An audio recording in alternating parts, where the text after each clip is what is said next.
Hello friends, welcome to Gurukul classes. जैसा आपको पता है कि हम यहाँ पे जीके की इंपॉर्टेंट क्वेश्चन सीरीज का पार्ट 5 लेकर आए हुए हैं, जो आपके एग्जाम के पॉइंट ऑफ व्यू से बहुत ही इंपॉर्टेंट हो सकता है। तो चलिए यहाँ टाइम वेस्ट न करते हुए एक एक क्वेश्चन को हम डिस्कस करना शुरू करते हैं।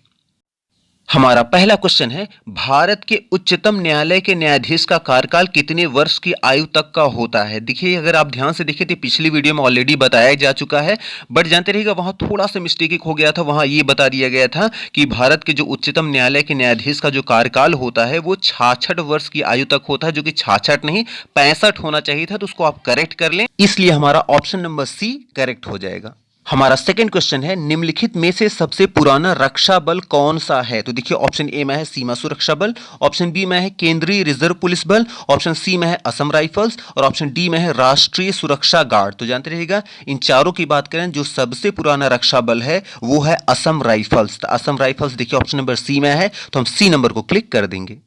हमारा अगला क्वेश्चन है, गांधी अंतरराष्ट्रीय अवार्ड निम्नलिखित में से किस संस्था द्वारा दिया जाता है। तो देखिए, ऑप्शन ए में है भारत सरकार द्वारा, ऑप्शन बी में है गांधी मेमोरियल लेप्रोसी फाउंडेशन द्वारा, या फिर ऑप्शन सी संयुक्त राष्ट्र द्वारा, या फिर ऑप्शन डी राष्ट्रपति, भारत के राष्ट्रपति के द्वारा। तो जानते रहिएगा, अंतरराष्ट्रीय अवार्ड जो गांधी अंतरराष्ट्रीय अवार्ड जो है वो जो दिया जाता है वो दिया जाता है गांधी मेमोरियल लेप्रोसी फाउंडेशन के द्वारा। तो देखिए आया है ऑप्शन नंबर बी में, तो हम बी नंबर को क्लिक कर देंगे।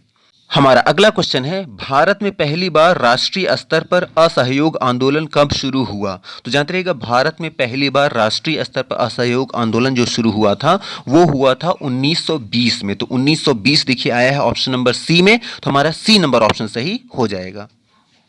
हमारा अगला क्वेश्चन है, भारत छोड़ो आंदोलन के दौरान, तो भारत छोड़ो आंदोलन के दौरान अंग्रेजों ने भारतीय नेताओं को गिरफ्तार करने के लिए कौन सा ऑपरेशन चलाया था। देखिए, ऑप्शन ए में है Operation Render Paste, option B में है Operation Zero Hour, option C में है ऑपरेशन थंडरबोल्ट और ऑप्शन डी में है ऑपरेशन ब्लू स्टार। तो जानते रहिएगा, भारत छोड़ो आंदोलन के दौरान अंग्रेजों ने भारतीय नेताओं को गिरफ्तार करने के लिए जो ऑपरेशन चलाया था उसका नाम है ऑपरेशन थंडरबोल्ट। ऑपरेशन थंडरबोल्ट देखिए है ऑप्शन नंबर सी में, तो हम सी नंबर को क्लिक कर देंगे।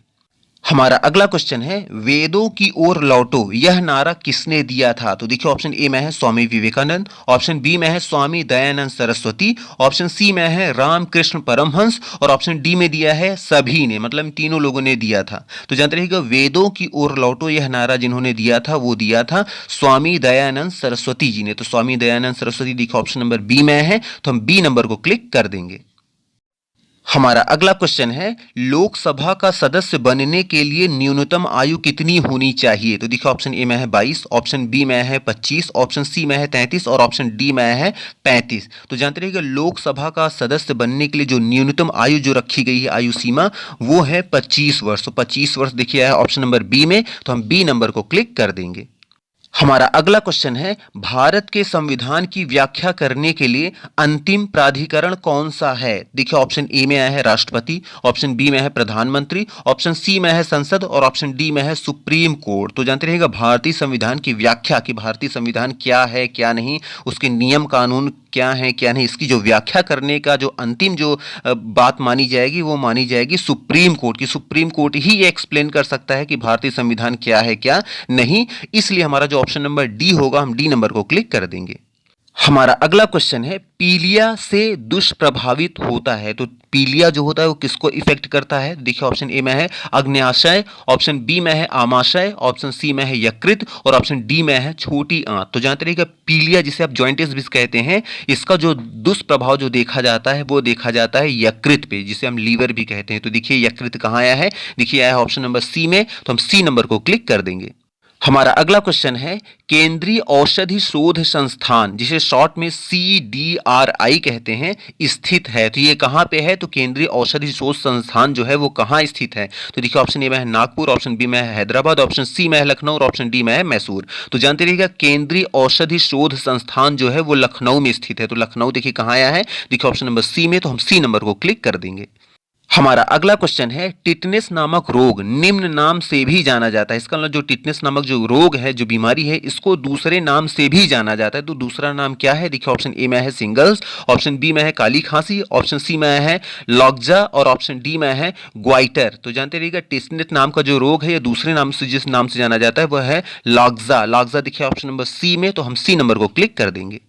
हमारा अगला क्वेश्चन है शरीर के अंदर लौह जिसे हम आयरन कहते हैं की कमी से उत्पन्न होने वाला रोग है। तो इसका मतलब अगर शरीर में या हमारी जो बॉडी है उसमें अगर आयरन की कमी हो जाती है तो शरीर में कौन सा रोग हो जाता है या क्या प्रॉब्लम शुरू हो जाती है। तो देखिए ऑप्शन ए में है एनीमिया जिसे हम रक्तहीनता, इसका मतलब कि बॉडी में रक्त की कमी, खून की कमी हो जाती है।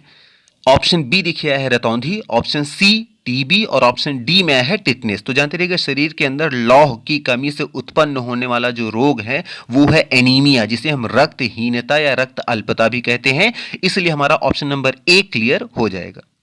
हमारा अगला क्वेश्चन है स्वतंत्र भारत के लिए व्यक्तिगत रूप से पहला ओलंपिक पदक किसने जीता था। तो देखिए ऑप्शन ए में है ध्यानचंद, ऑप्शन बी में है केडी जाधव, ऑप्शन सी में है मिल्खा सिंह और ऑप्शन डी में है हरिश्चंद्र ब्रिजदार। तो जानते रहिएगा स्वतंत्र भारत के लिए व्यक्तिगत रूप से पहला ओलंपिक जिसने जीता था वो थे केडी जाधव। तो केडी जाधव देखिए है ऑप्शन नंबर बी में, तो हम बी नंबर को क्लिक कर देंगे।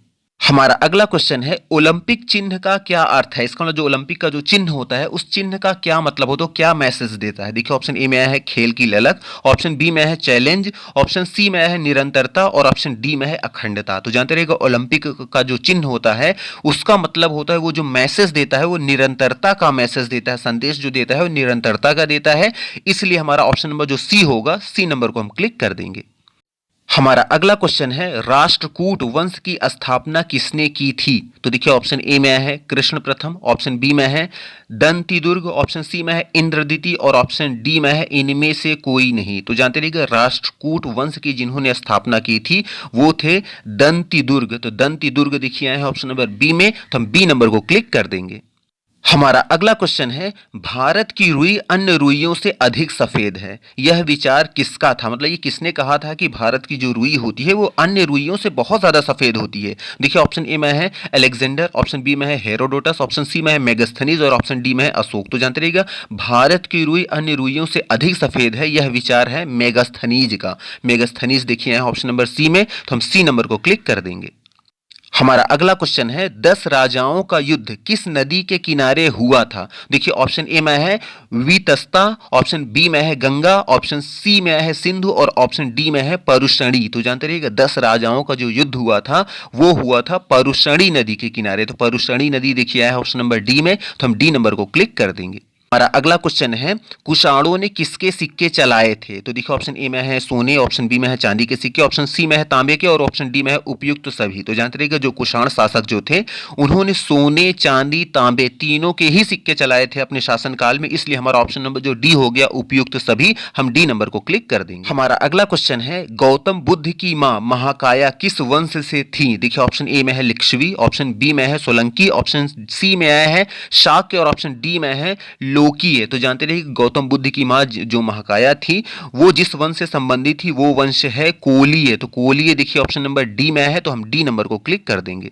हमारा अगला क्वेश्चन है नालंदा विश्वविद्यालय का विकास किसके काल में हुआ। देखिए ऑप्शन ए में है चंद्रगुप्त, ऑप्शन बी में है स्कंदगुप्त, ऑप्शन सी में है कुमारगुप्त और ऑप्शन डी में है समुद्रगुप्त। तो जानते रहिएगा नालंदा विश्वविद्यालय का विकास जिनके शासनकाल में सबसे ज्यादा हुआ वो है कुमारगुप्त। कुमारगुप्त देखिए कहाँ आए हैं, देखिए ऑप्शन नंबर सी में है, तो हम सी नंबर को क्लिक कर देंगे।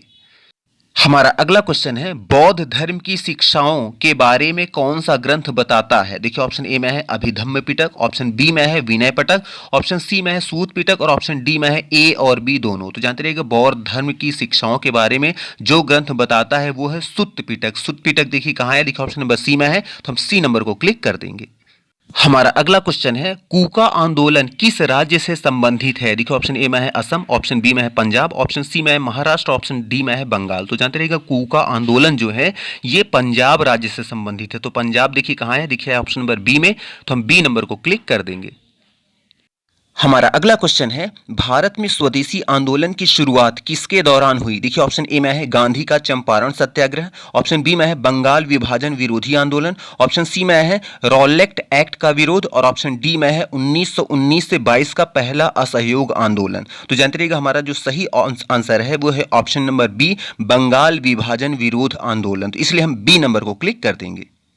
हमारा अगला क्वेश्चन है, किसने एक बार टिप्पणी की, मतलब किसने एक बार ये कहा था कि नेहरू एक देशभक्त हैं जबकि जिन्ना एक राजनीतिज्ञ हैं। तो देखिए ऑप्शन ए में है मौलाना आजाद, ऑप्शन बी में है महात्मा गांधी, ऑप्शन सी में है सर मोहम्मद इकबाल और ऑप्शन डी में है अब्दुल गफ्फार खां। तो जानते रहिएगा ये जो टिप्पणी है कि नेहरू एक देशभक्त हैं जबकि जिन्ना एक राजनीतिज्ञ हैं, यह जो टिप्पणी की थी ये किया था सर मोहम्मद इकबाल ने। सर मोहम्मद इकबाल देखिए ऑप्शन नंबर सी में, तो हम सी नंबर को क्लिक कर देंगे।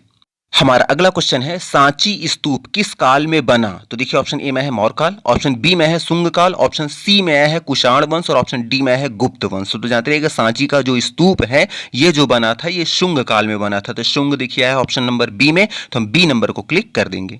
हमारा अगला क्वेश्चन है, हर्ष ने विशाल बौद्ध मठ का निर्माण कहाँ करवाया। देखिए ऑप्शन ए में है नालंदा, ऑप्शन बी में है पाटलिपुत्र, ऑप्शन सी में है वैशाली और ऑप्शन डी में है नासिक। तो जानते रहिएगा हर्ष ने विशाल बौद्ध मठ का जो निर्माण कराया था वो कराया था नालंदा में। तो नालंदा देखिए ऑप्शन नंबर ए में है, तो हम ए नंबर को क्लिक कर देंगे। हमारा अगला क्वेश्चन है, चित्रलिपि किस प्राचीन सभ्यता की लिपि थी। देखिए ऑप्शन ए में है सिंधु घाटी, ऑप्शन बी है मिस्र, ऑप्शन सी में है चीनी सभ्यता और ऑप्शन डी में है इनमें से कोई नहीं। तो जानते रहिएगा चित्रलिपि जो प्राचीन सभ्यता जो लिपि थी ये थी मिस्र की। तो मिस्र देखिए है ऑप्शन नंबर बी में, तो हम बी नंबर को क्लिक कर देंगे।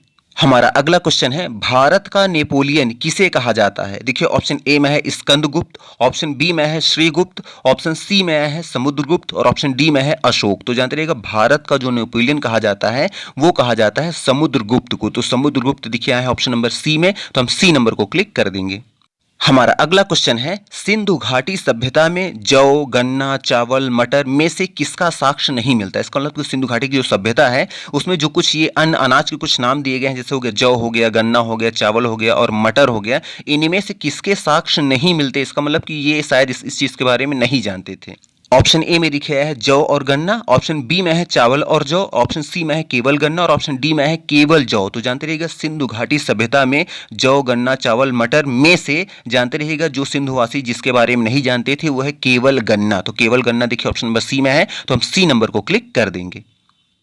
और आज का हमारा लास्ट क्वेश्चन है, एलिफेंटा की गुफाएं मुख्य रूप से किस वंश से संबंधित हैं। तो देखिए ऑप्शन ए में है चालुक्य वंश, ऑप्शन बी में है चोल वंश, ऑप्शन सी में है चेर वंश और ऑप्शन डी में है राष्ट्रकूट वंश। तो जानते रहिएगा एलिफेंटा की जो गुफाएं जो मुख्य गुफाएं हैं वो मुख्य रूप से जो संबंधित है जिस वंश से वो वंश है राष्ट्रकूट वंश। तो राष्ट्रकूट वंश देखिए ऑप्शन नंबर डी में, तो हम डी नंबर को क्लिक कर देंगे। तो मे भी आपको यहाँ 1 बाय 1 सारे क्वेश्चन क्लियर हो गए होंगे। अगर सारी चीजें क्लियर हो रही हैं तो प्लीज वीडियो को लाइक करना और चैनल को सब्सक्राइब करना ना भूलें और आप कमेंट जरूर करें कि आपको वीडियो कैसी लग रही है। तो चलिए आज के लिए इतना रखते हैं। Thank you very much for watching this video. Thank you.